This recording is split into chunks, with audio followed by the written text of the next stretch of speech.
Welcome everybody to the Chess Lab. I just took part in a tournament and tomorrow I start a new one. I wanted to play 2 tournaments in a row, which is gonna be 16 rounds in 15 days, so it's gonna be pretty cool. Because I wanted to improve my, let's say, chess resistance, let's put it this way. So anyways, these are the 7 rounds of the tournament that just ended, and let's start to look at it. So on the first round, this is me, 1932 against a 1680. I won't have the ratings for later because I was lazy and didn't put in. But okay, I played e4, my opponent played d6. So this is the Owen. It's an interesting idea. The idea is to attack the center from the side, but it kind of relinquishes control of the center, so I play d4. Bishop b7 attacks the pawn, bishop to d3. Here there is a crazy line that goes f5, e takes f5, bishop takes g2, check, g6, takes, and if they take the rook, they lose in a variety of ways. So here my opponent played d6, here I played knight to c3, and here bishop to b4. And at the moment there is some pressure on e4, but there is no threat yet. Meaning if my opponent plays bishop takes b3, bishop takes c3, b takes c3, and bishop takes e4, still my bishop is guarding this pawn. So my opponent, well, it's my turn now, I play knight to e2, my opponent plays knight to f6, and here, let's say that is my opponent to move again, my opponent can just play knight takes e4. My knight cannot take back, so I have to play bishop takes e4, and after bishop takes e4, we trade these 2 pieces off the board and the pawn, so my opponent will be up a pawn. However, it's my turn, so I play castle. And now you may say, isn't this a mistake? Well, no, this would be a mistake if this knight was on f3, meaning if my opponent... Well, first of all, now there are 2 pieces defending, because this is not pinned anymore. So if my opponent takes, I take back, let's say, with the knight, and after they take back, I take, and so these 3 pieces are off the board, which is just 2 for my opponent and 1 for me, so I will be up a piece. But you may say, okay, what happened if bishop takes c3? Well, if bishop takes c3, if the knight was here on f3, I would have to play b takes c3, and then I lose a pawn. However, here I can take back with the knight. I don't even ruin my structure. And the pawn is defended 2 times, attacked 2 times, but there are no other ways to attack it. If my opponent push, I have e5, and the knight cannot really jump in. I mean, I guess it can, but it's not very good, because then I have attack on the king side if he castle. If he doesn't castle, I mean, he's very far away from castling long. And this is kind of the modern way to approach the Owen defense, but my opponent played d5 immediately. Again, it's all about attacking this pawn. Now there are 1, 2, 3 attackers, right? But here I have e5, my opponent plays knight e4, and here I'm very proud of the move I found. I mean, it's a typical idea. You have to realize that this knight cannot really go back. Let's do it in red. All these squares are precluded because of my pawns, okay? The knight cannot go here, cannot go here, cannot go here. It can only go here, however, here is only defended once and attacked once. And you may say, well, this knight can also capture on c3. Yes, but that's why I played knight to b1. And all of a sudden, I'm threatening f3, he has to go back, and then h4, and the knight is trapped, believe it or not. So I'm threatening to trap the knight. Also, a typical idea in those structure is to play c5, but if c5 happen, I have c3 now, because the knight went back. And not only this reinforces the center with the pawn, which is typical in the advanced French, for example, and other structure, but also it threatens to trap the bishop too. So both of these pieces are a little bit embarrassed. And in general, I'm threatening c3 anyways. He has to go back, right? And he has to go back, and every piece needs to go back. Like, even if I don't trap his knight, I have a great position anyways. In fact, here, the knight is not yet trapped. It's my opponent's turn to move. And he can get away with h6. But even after h6, here, of course, f3, g5, h4 doesn't work because there is knight h7. Even after h6, as you can see, the engine is saying you're clearly better. White here is clearly better. So this position is really bad for black. But my opponent blundered, he played c5. Here I played c3.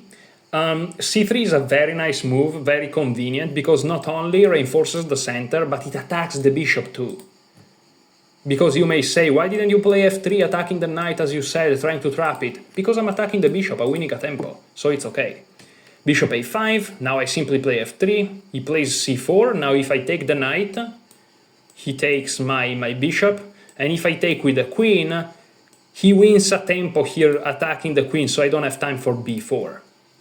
I play bishop c2 anyways, now the knight is still under attack, it has to move, and here knight g5. Here I play h4, and the knight is simply trapped. Now, the game is not over, I know that you see the engine and okay, the game is over, but in reality my opponent has some interesting counterplay, as you can see. The problem is, I saw this of course, but this bishop is completely dead, this bishop is completely dead, this knight is very far away, this knight is very far away, and this rook find it a little bit difficult to join the game. So because of all this passiveness that my opponent has, this queen alone does nothing, and so in conclusion we can say that there is no counterplay for my opponent. But then I'm just up a piece, if you count 3 minor pieces, 4, I'm up a piece.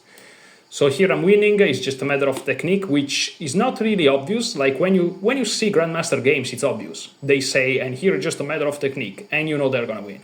But yeah, unless you are a professional in chess, nothing is written in stone, so here I still have to win. So queen f1, knight d7, my opponent of course tries to improve his pieces.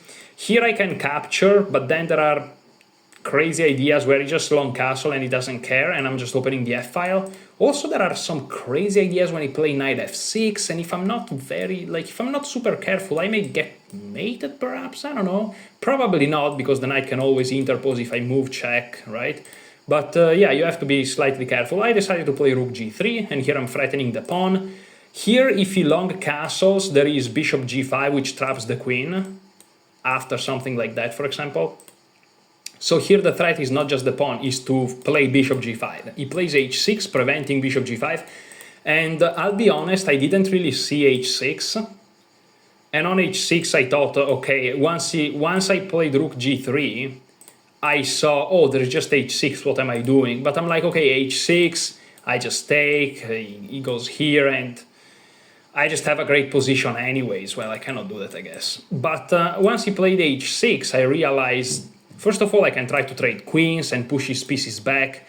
And if he goes back, then this is super strong. If he goes here, he cannot long castle, which is his key counterplay. And if he goes here, I take, and once he long castle, I can finally infiltrate like in a very serious manner, where if he trade queens, then there is no counterplay. And if he doesn't, I have crazy activity, and these two pieces are still dead. So I'm like, okay, I'm gonna take. But then I realized, wait a second, what if I play bishop g5 anyways? And this is the good thing about the first rounds. You will see in this tournament, like the first rounds I play really well. And then, man, it was tough, because you get tired, right? I found bishop g5, which is a very nice move. Now I know that the engine doesn't like it, because apparently knight d2, simply developing, keeps the advantage at like +5. But bishop g5 is +3, so it's still winning. It's just not as good, and so the engine doesn't like it. But humanly speaking, if you see a move that wins anyways, and it's a flashy move, it's a nice move. My opponent plays h takes g5, and the idea, of course, is this skewer here. This is defended. But, okay, my opponent here could have played king e7, which is something that I saw. I thought about long castle, which is kind of the same idea, to connect the rooks in a way or another. And, you know, here if I take, there is rook takes h4, and this is coming. The problem is I saw all of this, but I'm in time to move away, play knight f3, play knight g3, move the queen, and the knight controls h1. And I can arrange my pieces in a way where then I move my queen back, and I can trade the rooks eventually. And again, these two pieces are still dead. And especially this bishop, like if I ask you, how are you gonna activate this bishop? Like, the only way is to eventually bring him here and play f6, but this weakens your king tremendously. And my queen is always gonna be on the board.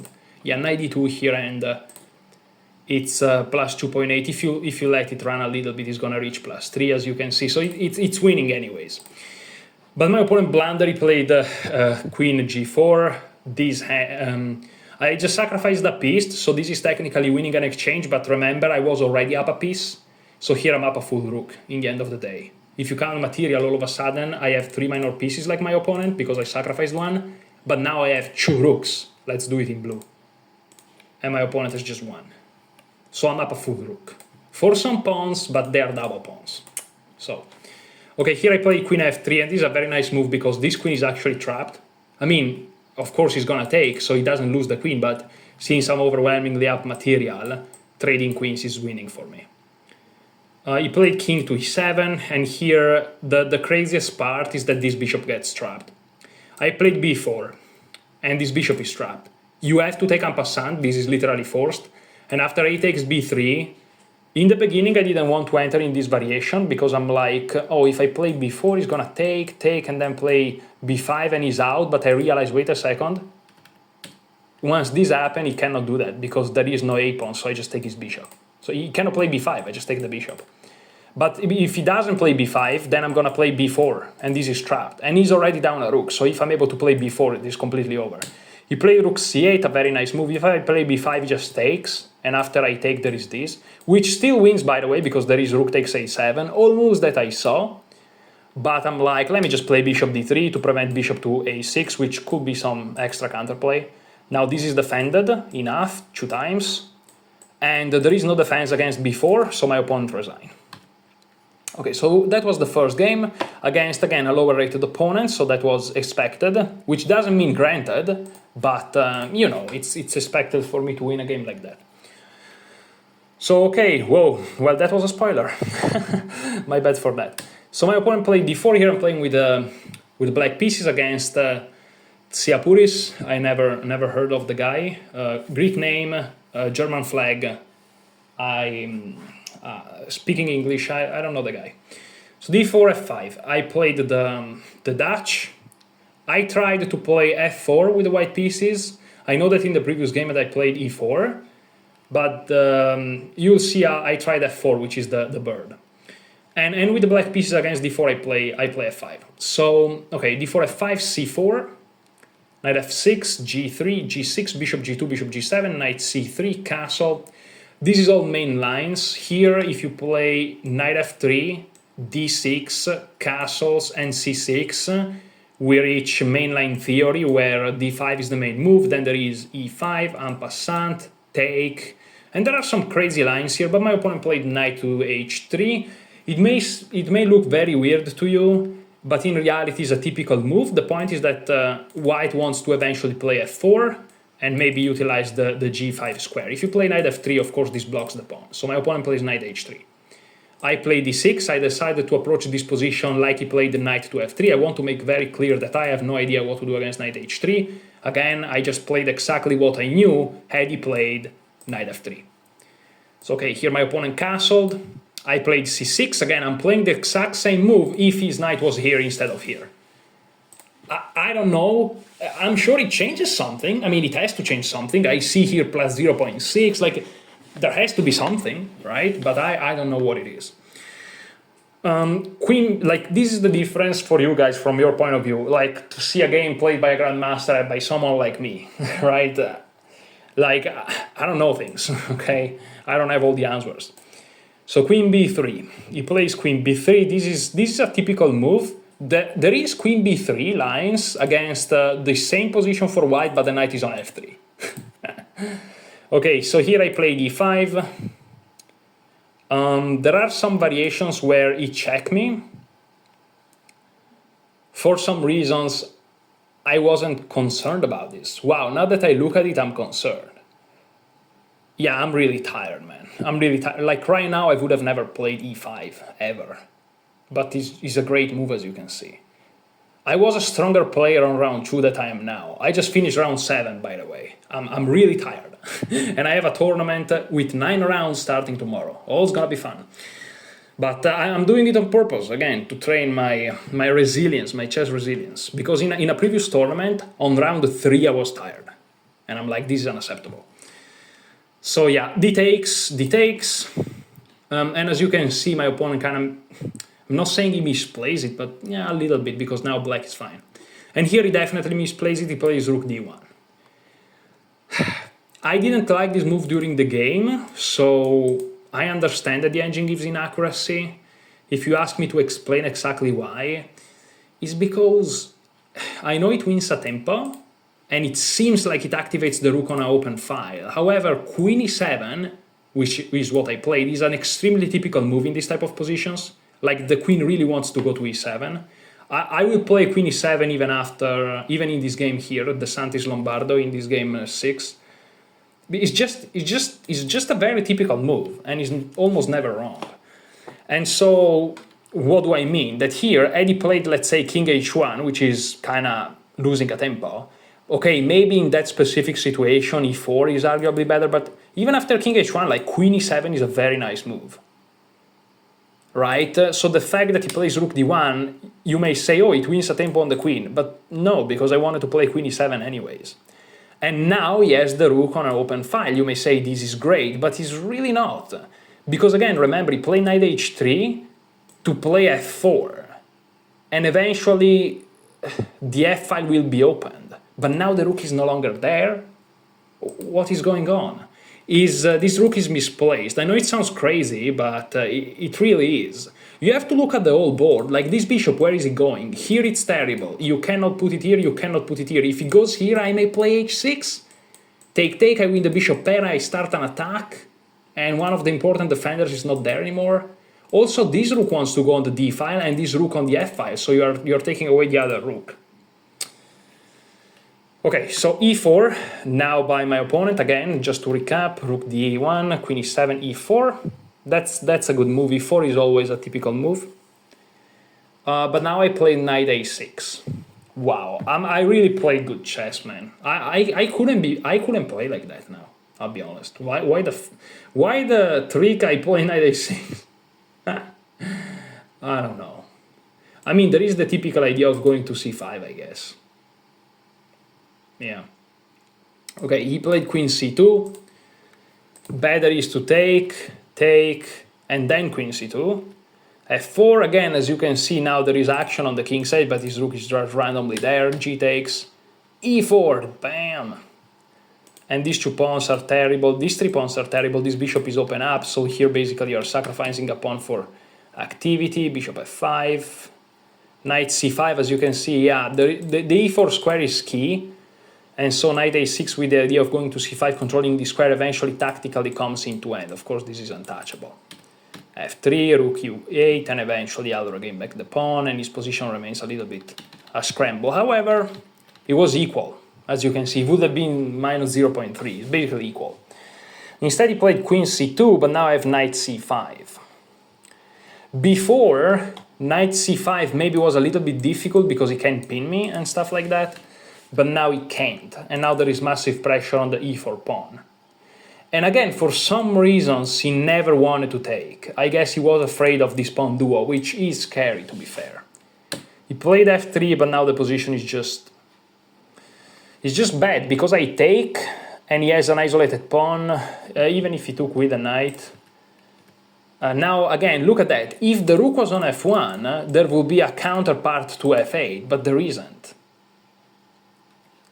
Knight e6 here, trying to go to d4. I got there anyways. As you can see, look at that. He has to go back to the f file. That's why rook d1 was such a bad move. Bishop g4, rook takes, and I have a passed pawn, protected passed pawn. This is strategically good for me. Not winning though, would be -1. But he played f takes e4. I play knight d6, same idea that you saw. Here there is a very nice tactic. You may say, what about rook takes? Well, rook takes doesn't work because of queen c5. I'm threatening to just win the rook with check. You may say, what about bishop e3? But there is knight g4. And he loses the game on the spot. Because if he tries discoveries, this bishop falls. Even if he goes here, there are two pieces guarding it. And if he just goes back, well, I can take here, I can take here, I can take any ways that I want. This is the variation that goes before. Knight takes, a very nice one. Takes. And this is also a fork, by the way. And this is pinned. Double up, like this. I didn't saw up until this moment, of course, but like, I think I didn't even saw before. to be completely fair with you. But yeah, the tactics simply works in black favors here. So that's pretty cool. So instead of taking, he plays knight to f2. I play knight g4, knight to d3, and here I played c5. I don't know, I started to become a little bit concerned about him playing c5, and then I can never defend this pawn with the pawn. But this is what in chess is called seeing ghosts. Knight d3 is just a very good move. He has to take, and then I can hold to the pawn and win another pawn, and if he ever attacks this one here 2 times, I have bishop d4. I know that the engine just drops a pawn here for white, which may be unnecessary, but yeah, it's over anyways. My bad. So c5, of course this is defended by the queen. Rook e1, I'm gonna go a little bit faster here again. Here you may say, bishop e5, are you crazy? The bishop instead of the knight, but there are reasons for it, there are reasons. Because if I go here with the knight, then he has this square. Instead, by going here with the bishop, if he plays knight f4, I chop. Because if his knight gets to d5, man, that's annoying. And even if I take it, then he has 2 passed pawn, 1 is protected, and he has massive counterplay, so... Yeah, rook b1 trying to play b4, a5, b3, b6. My opponent here tried to close everything, but this is wrong. It's wrong because closing everything is good if it's equal, but the problem is it's not equal. He thought it was equal. Here there is a blunder, and here I blundered. Here rook takes f4 wins the game. I'm down on exchange, but overwhelmingly winning position. But I played knight takes f3 with check. It's a blunder not because I'm worst, I'm still better, clearly better, but I was completely winning, that's the point. And here queen takes f3 and here bishop g4. Here I didn't have a lot of time, to be fair, but still the position is super complex. And here black is always a little bit better. Here I'm shuffling a little bit, On move 40 there is the increment. My opponent blunders because queen g4 wins. And there are tactics. But anyways, so bishop g4, rook f2, queen e8. And here I have to find a way to regroup. And basically, since, you know, for example, if you look at this position here, right, it would be lovely if the queen was here and the bishop was here. Meaning I have the bishop on the top position of the attack and the queen is behind. That's not good, you want the opposite. So here basically what I did after those mistakes was moving the queen back, moving the bishop back, and moving the queen forward. So I basically switch bishop and queen. And my opponent offered a draw at some point, but I refused it because I knew I had pressure. Here I play b7. If he pushes here to attack this rook, I sacrifice, and there is mate, thanks to this bishop. That's of course a stupid variation, but it's just to show you. And after bishop b7 there is a lot of pressure, and as Kasparov said, put a lot of pressure on your opponent. It doesn't matter who he is, he's gonna make mistakes. And yeah, there is maximum pressure here. The whole game my opponent was under pressure, but here there is maximum pressure. Because this is pinned in some lines. If he's not careful, rook takes f4 is a move. And he played king h2, and this is actually a blunder. Because rook takes f4 now works. The reason is this pawn is overworked, he's defending what is on f4 and what is on h4. He has to take, of course, but now I have check, and this is just a fork. Now here the best move is queen h3, and after I take there is massive counterplay in the form of queen e6. However, in the game I saw queen h4. If you go back, I just trade queens, win both pawns, to be honest. And I'm completely winning because I have 2 passed pawn then and I'm up a piece.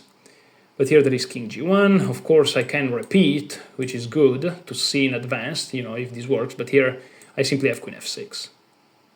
And after, let's say, f5, I just take. If you take here with check, I can just take back. And I'm up a billion pieces. And if you take here, rook e7, this is defended. and they both will fall. So yeah, there is no counterplay. However, after the check, instead of trying for this counterplaying idea, my opponent played king g1, which simply drops the rook.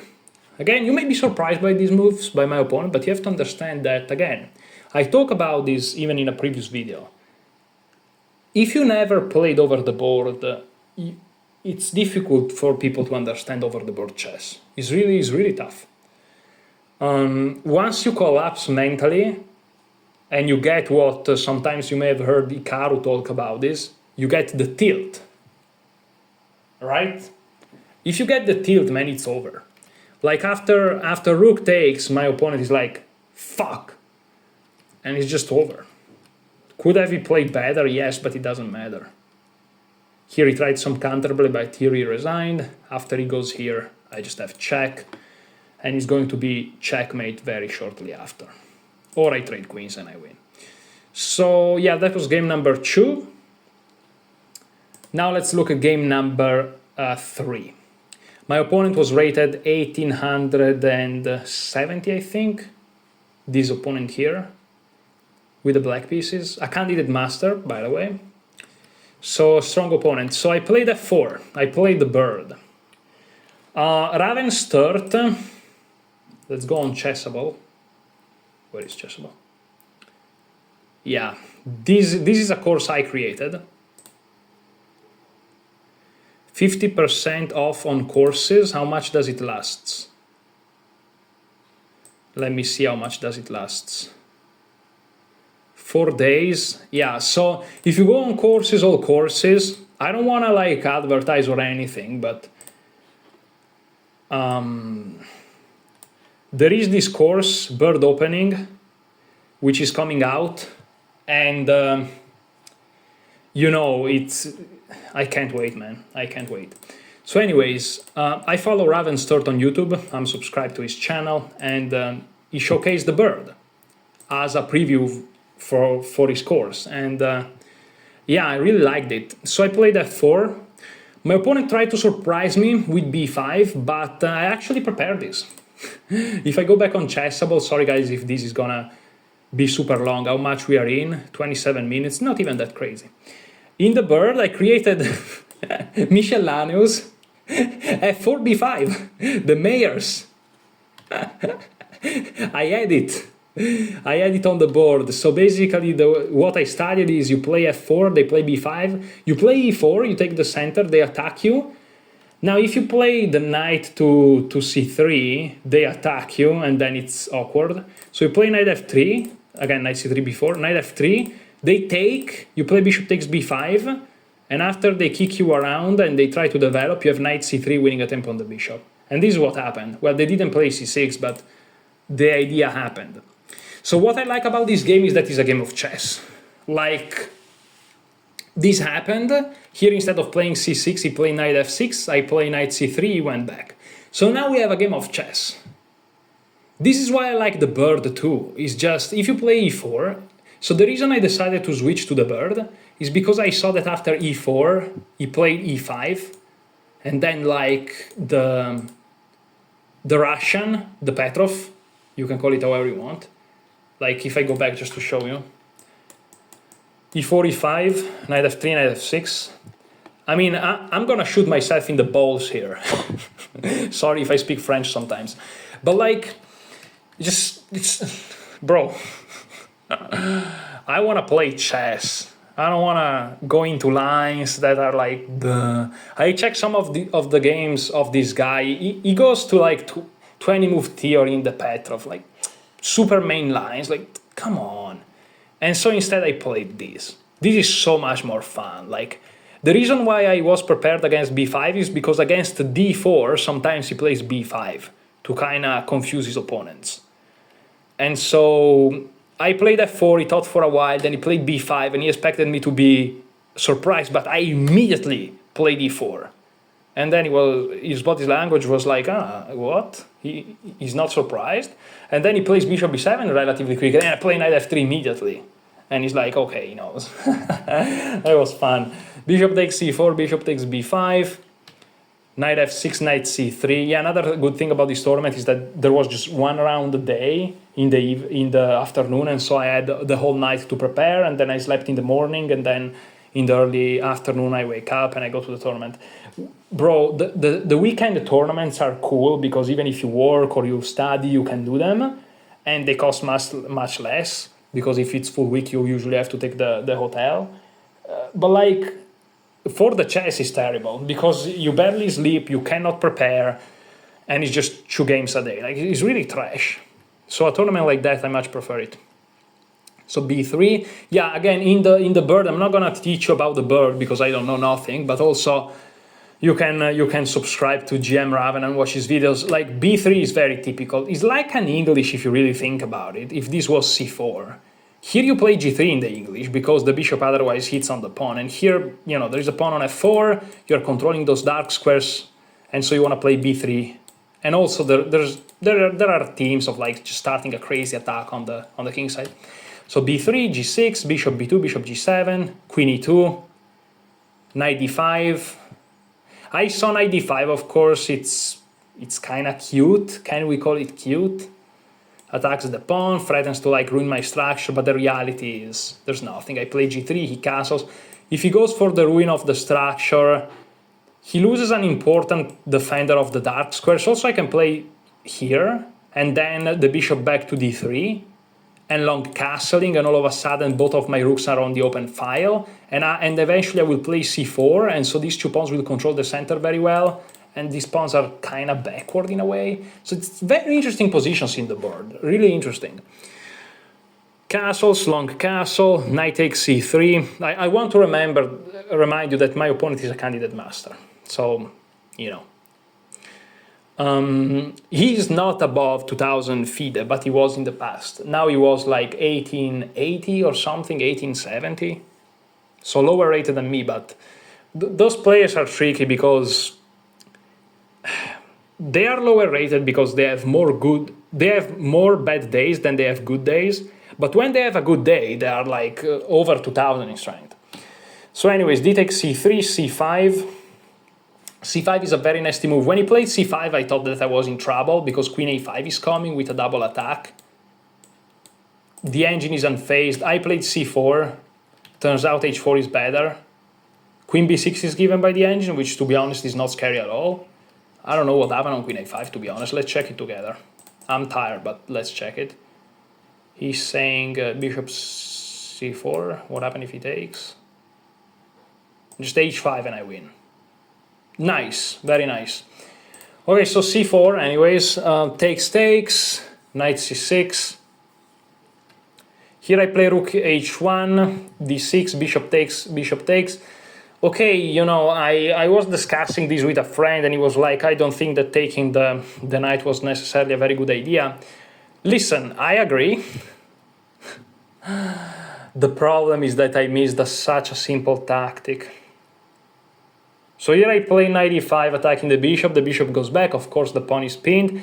I go knight e3 and I'm like, I'm winning a pawn. And you may say, what do you mean you're winning a pawn? Yes, because I'm attacking e7, and if he defends, I just take, because this is pinned. So I have 2 threats, e7 and also c5, because this is pinned. And I'm like, yeah, if he plays e6, for example, I can take, like, this is cool. Also, if I take, it comes with an attack on the bishop, it's super cool. And then my opponent just quickly played e6, I'm like, what? It's just... Because, I'm like, okay, he accepted the fact that he's losing a pawn, but he's playing it so quickly. Also, I thought e6 is wrong, because after I take, this becomes weaker. And then this bishop is under attack, I go here, I will win this pawn, or he has to give away the bishop, but at the point he doesn't have counterplay. And I was about to play knight takes c5, man. I was about to play it. And you may say, why didn't you play it? Because it's a blunder. I missed it completely. The whole reason why I played all these moves here, the whole reason is to play knight takes c5 and it doesn't work. And you may say, what do you mean? If he takes, you lose the rook. Yeah, but there is check. And now this pawn is not pinned anymore. This is check. There is no way for this knight to interpose anywhere. So I have to move the king, and then I just lose a piece. Yeah, I have counterplay, whatever. Nah, there's nothing. I just lose the piece. I was about to play knight takes c5, you have no idea. Oh my goodness. Oh my goodness. So I played h4. Now, the engine says king b1 because there are a billion tactics where this is super annoying. But okay, I played h4, check, c3, a5, knight to f3, d5, which is... So this is a blunder, apparently. Yeah, this is not a good move. Here, the best thing for my opponent is to double up on the a file, as you can see from the engine lines, and go for a crazy attack on the queen side. I have to counterplay here on the king side, but it seems like I don't really have enough pieces. But he plays d5, very tough position to play. Here I play knight there. He has to go to g7, because if he goes back, he either gets mated, or if he goes here, he straight up loses a pawn, because this is pinned. So he has to go to g7, but now after knight e5, it's not really that this knight is amazing, which, I mean, it is, but it's more that this queen is now dead. This is very important. So he takes, I take, he goes rook f to c8, which, I mean, is really wrong, because it allows me to play this. Better was bishop d5, takes, I go back, and it's a position, you know, that's what masters say, it's a position. Better for me though, so here I'm winning. Here I thought I was winning, because I'm like, this bishop is trapped, cannot go here, cannot go here, cannot go here, cannot go here, cannot go here, cannot go here. Do you agree? Well, you shouldn't agree. Because he went here, and I swear, I was raised, you shouldn't swear. I think that's ridiculous, but I swear, bro. I'm like, my opponent tilted, he blundered, I can just... And then I realized this is pinned. So first I missed queen f6, now I'm missing the fact that this is pinned, and you will see later, I will play such a blunder at some point, it's unbelievable. So okay, I play rook c7, I play rook a7, I play queen to e3. I attack the bishop, I go here, I go here, I go here. And here I'm winning. I'm completely winning. Because here there is too much pressure on this f7 pawn, I'm able to win it. I'm able to win it, check, the rook is overworked, so I win a pawn. And my pieces are active. It's winning. Check. And here it comes. Oh my goodness, you have no idea the pain I felt. So here, how do you win? Queen c7. And now this works, of course. But even if the queen doesn't move, you're just gonna take the pawn, and you have two connected passed pawn. If the queen moves, then you just play g4 and you're completely winning. If they move away, there is checkmate. So if the queen moves, there is checkmate, or you win the bishop. And if the queen doesn't move away, again, you just win this pawn, and you have two connected passed pawn, and you win. And the queen, again, can never create counterplay, because g4, g5 wins. But I play g4 immediately, and you may say, why? And why is a blunder? Because, again, he just takes. I'm like, I'm winning. He resigns now, because he has to move, but then I have a fork, and I win. And he just takes. Because, again, this is pinned. I missed this queen on this diagonal, and my king and my pieces, so like every move, like unbelievable, man. And when he played bishop takes g4, I felt such, you know, when you feel like your heart's skipping a beat.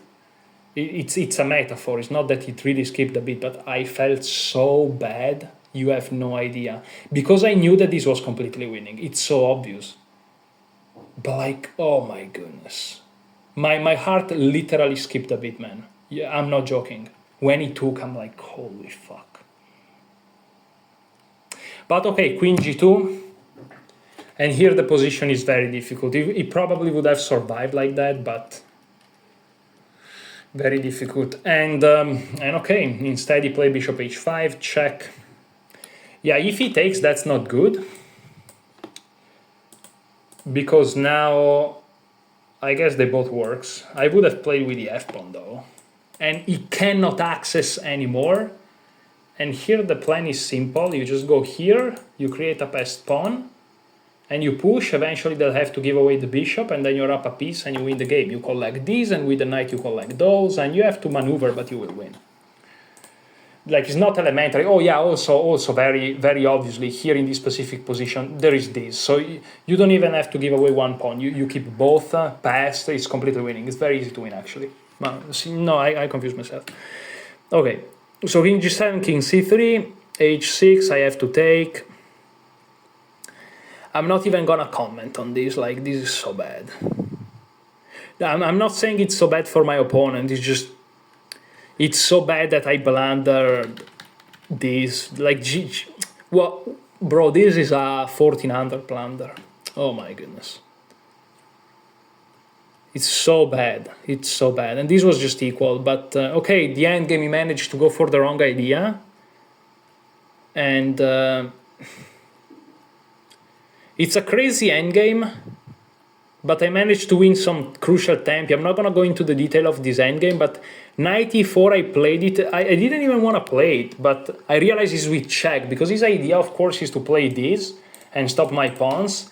But this blocks the diagonal, but I'm like, okay, after I play knight e4, there is bishop f3, but no, because this is with check. Because the point of bishop f3 is not only that he goes here, fixing my knight, but also it frees this pawn to move. And I'm like, I'm completely screwed, but I'm like, oh no, knight e3 is with check. Cool. He goes here, then I push. He goes here, I push. He goes here, I push. Now he has to push to defend the promotion. Now I take, he push. But now I win a tempo on this bishop. And if he pushes, it doesn't work because I take. And I mean, I win in a variety of ways. So he has to play bishop c8, but now I go here to g5 and I find the right idea. No, I mean, in my defense, I play the endgame very well here. Once you blunder, I play very well. And I'm just winning. Believe it or not, I'm in time. Believe it or not, this is just in time. Because the idea is that, let's say my pawn is here and his bishop is here. If I play b7, it's a draw. But I play e6, my pawn is here. And if he takes, then I win.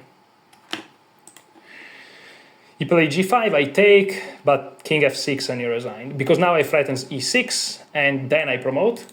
And if he plays bishop here, I just push now, because the king is helping. And let's say he come closer, I go here. Now I'm threatening to promote, so he has to go here. And guess what I do? I promote this one here. He has to take, and this is winning. And so he resigned on move, after king f6 he resigned.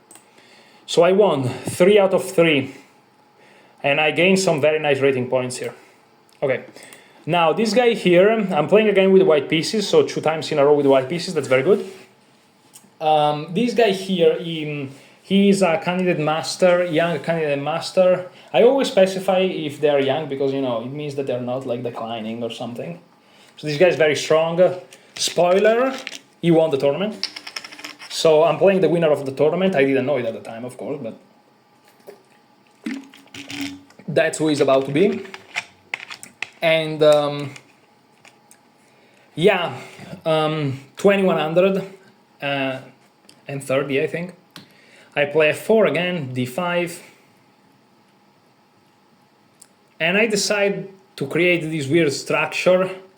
Both my opponent and a friend of mine, they told me that this is kind of a reverse Benoni. They know what it means. So here basically he should have played either knight g4 or knight f5, but he plays bishop f5, which allows me with this simple move h3 to all of a sudden kind of block all of his pieces. And he's never really in time to do anything. Here I play g4 because I completely dominate his knight. And he tries to be aggressive, but I'm expanding on the queen side very successfully. He tries to break in the center, but it doesn't quite work. I have this key move b5. Again, I'm not going to go too much into the details of this game, but we both make mistakes in the beginning. Don't get me wrong, but, you know, bishop f4 takes. He cannot move the queen. He told me after the game he wanted to move the queen to c5, but the knight hangs. So he has to play this, but now everything gets traded, and here I'm just winning this pawn. And yeah, this is completely winning for me, plus 3.4. Against the 2100, the number 2 in the starting list. Very strong, playing very well. And man, this is the saddest game of the tournament. Oh my goodness. Yeah, you can see the blunder here. I played very well. I played very well. I played very well. I played very well. And here, I thought about c6, of course. If he goes here, there is check. And he has to go back, and I completely win. But he goes to c8, and I'm like, okay. And here, for some reasons, like here, in my mind, we are here, okay? And here, in my mind, I didn't see this position exactly. But like, in my mind, for whatever freaking reason, both his bishop and his king are controlling the promotion square. Like, his king is here, in my mind, and both the king and the bishop are controlling c8. But this is geometrically impossible. And the king cannot be on b8, because, like, what? There is the pawn. Because of this weird mind trip that I got, geometrical mind trip, and I had like half an hour on the clock, or 20 minutes. Like, I could have found this easily. I mean, easily, I didn't, so. I'm just, okay, I'm not winning here. And I'm not sure, because I was afraid of f4. There are many things I'm not saying about this game. It's more complex than this, but at some point you have to see that f4 doesn't work. Like,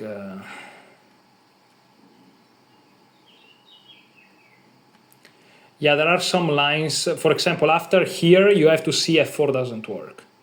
You have to see that after knight d5, you are attacking the pawn. And you may say, what about f3? Because now he threatens to, like, you have to give the knight. But there was also this threat here, and you win. So it's not super easy, and f4 you have to monitor it on every move. But like, c6 I thought about it, it felt strong. I'm like, this has to be winning, this has to be winning. But I couldn't, I just couldn't see it for some reasons. I confused myself, and so I play knight d5.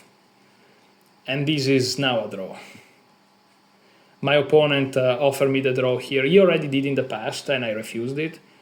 And he was like, you know, he knew that he was losing the whole last part of the game.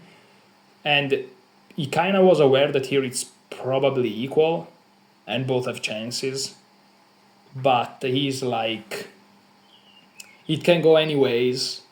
I already saved it, let's offer the draw. He offered the draw, I accepted immediately, because it's equal, but these endgames are scary. So he's going for this pawn, I'm going for these two pawns here, and this knight can stop this king. Anything can happen.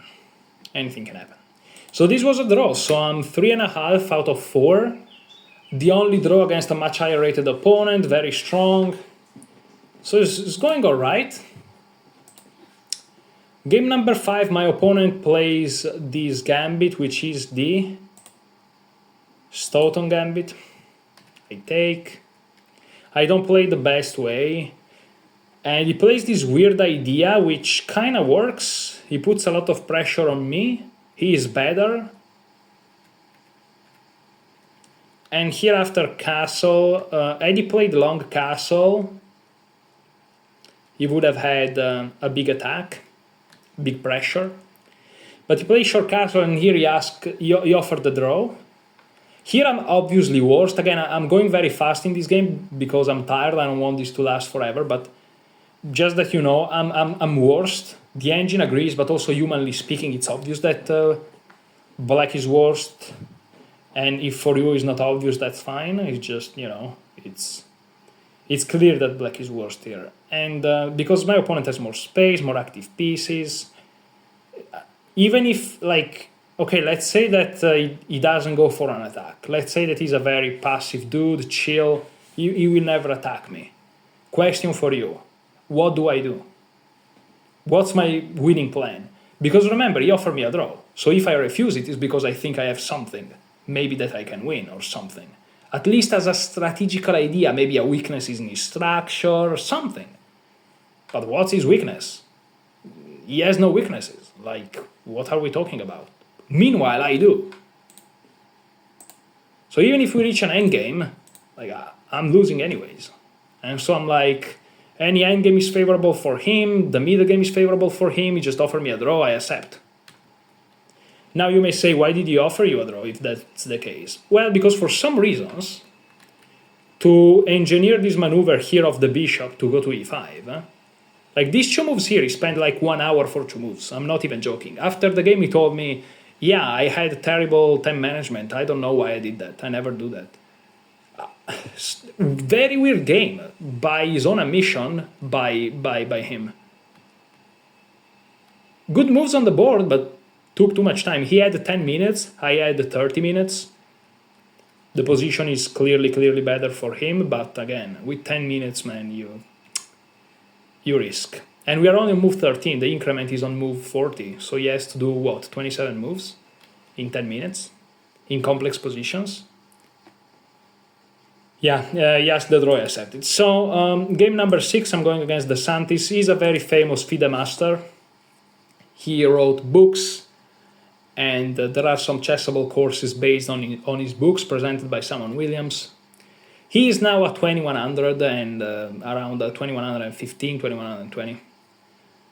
But if he's on a good day, he's very strong. Anyways, so this is his pet system with b3. I played e6. I prepared this. And I managed to enter in this position, which he tries this b4. Again, these are all very interesting games, but with the exception maybe of this fifth one. Even the fifth one is interesting, it's just very short. But like, I'm not gonna go into super details, but here I think I found very good moves. And here it's the moment where everything goes wrong. So here, somehow, black is... I managed to push his pieces back. Again, he plays this b4, which loses a tempo, but... So it's not really a good move at all. And I also find the right way to punish it.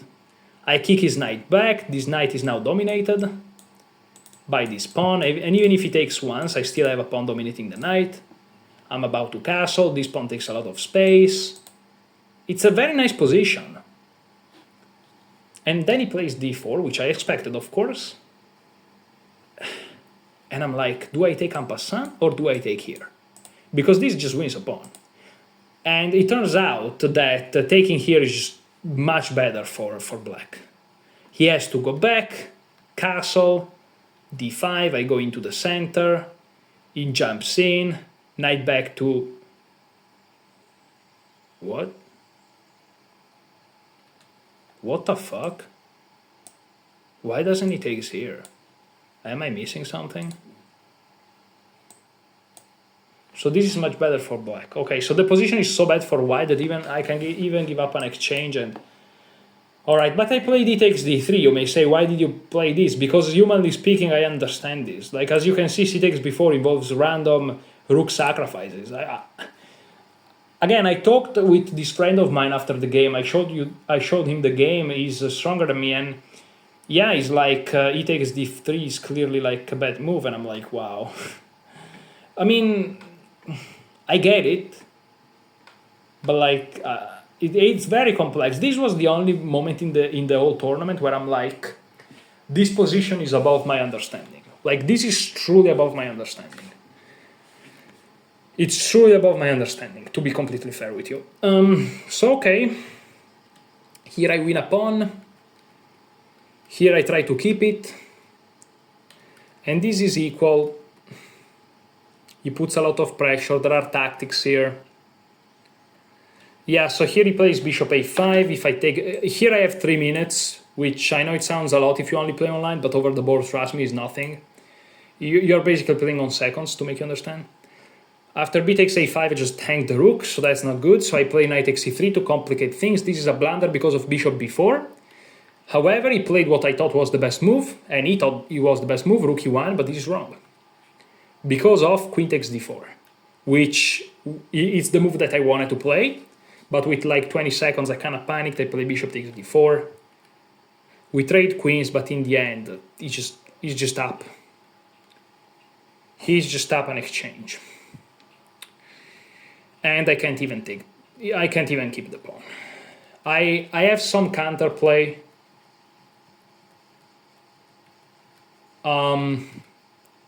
But here I resigns because there is no way to stop this. And this is defended. So, yeah, I lost against the master. Not the worst thing ever. I'm very proud of this game because of my preparation. Here I managed to prepare exactly against him.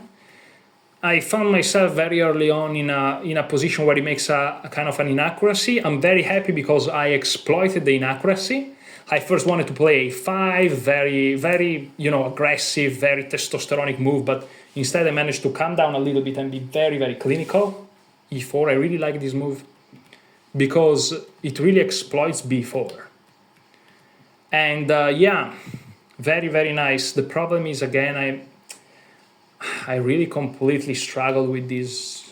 There are also some crazy lines involving this. And again, you have to consider everything, all of these lines, all of these variations. It's very, very difficult, of course. And I know that you look at the evaluation and black is still better, but the problem is, it's equal, not that black is better, but the problem is that concretely, in theory, it's equal, fine. But in theory, this is like, especially with low time, this is unplayable. But okay, not the worst game ever. Okay, and today in the morning, that's also why I'm so tired, is because all of these days here I could sleep a lot, and today I just slept like 5 hours.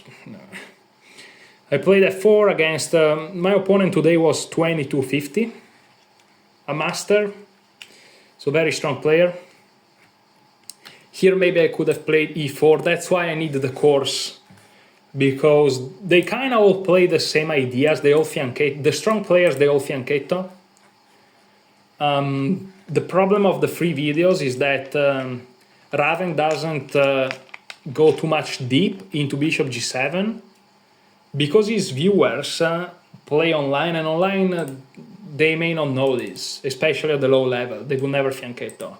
They will all play d5, c5, knight c6, which is just terrible. You just pin them and that's great for white.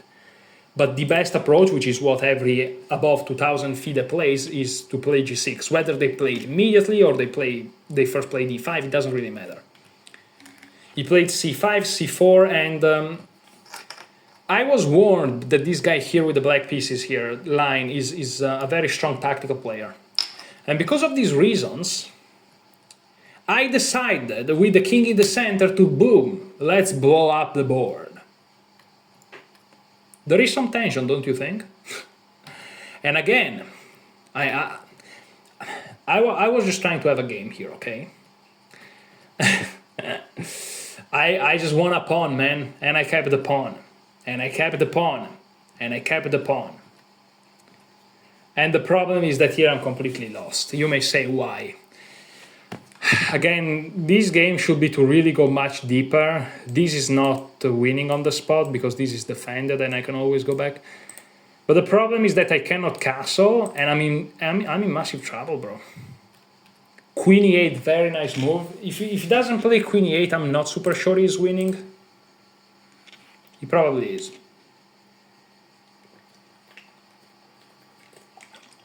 But queen e8, very precise move. Because it threatens knight f3, which wins the queen, and it also threatens the knight. Now you may say, well, then you resign. Well, it's not so easy. Because, for example, here again he played a very precise move, queen takes c4 with check. If he takes here, I'm not sure he's doing all right. I'm not sure he's doing all right. Check. If he goes here, there is mate. So he has to go here. And here queen d8, knight f8, queen g5, and it's a draw. But there are ideas of taking here maybe, you never know, probably not, but this is a draw. So it's tricky, he cannot just take the bishop, but he can check me. win a tempo with check, very important, and now he takes. And now I have nothing. If I check, he just go back, and the rook defends everything. Very unfortunate, very unfortunate. I decided to go for the endgame, because in the end of the day, I have 2 pawns, technically 1, but these are doubled. And you know, I may set up some sort of a fortress somehow. But my opponent, again, 2250, very, very strong, played perfect chess, literally perfect chess. Here there is a last tactic. So here he's threatening a bunch of things. If I push this pawn, there is the fork. And so I tried to push. And the problem is, if you check here, for example, this doesn't work, obviously. But he has knight takes c6 directly. And if I take, there is mate. So that's the thing. And so I play rook f1. And I mean, this is a blunder, but he's always losing. He's always losing. Rook e1 technically is better, but I have to give away at this point I would have resigned anyways. But after e3, check me and play bishop to d3. He's threatening the rook and checkmate. And so now I resigned. And so, okay, how was this game? Well, if we go here, that's the tournament. If we go the final standings, these are the final standings. I ended up being number 9, unfortunately, but I'll be honest, this is not cope. I don't really care about the final standings, to be completely honest with you. What I care about is play good chess, and if I can win some rating points. I kind of care about rating points. Not for rating points in itself, it's just they are a good indicator of, you know, if you have improved or not. With your study in previous months, I mean. So I care about winning rating points. So I won rating points. So this tournament, we can say it went well. Now here you cannot see the rating points I won. However, there is this number here. If you multiply this for your coefficient, in my case it's 20, you find how many points you gained or lost. Mine is plus 0.7. If there is a minus, it's minus. If there is nothing, it's positive.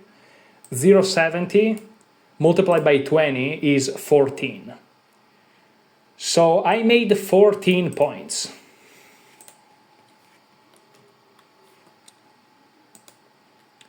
So 14 is like 1946. So my rating right now would be 1946. Now, when do they update this rating? Well, they updated with the new month, so in 10 days, as you can see. However, from the 21st to the 28th, I'm going to be playing another tournament, which is this one here, is the Italian semifinals, national semifinals, ladies and gentlemen.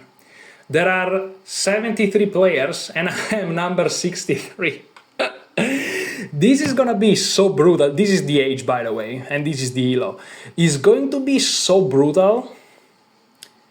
I'm probably gonna lose those 14 points back.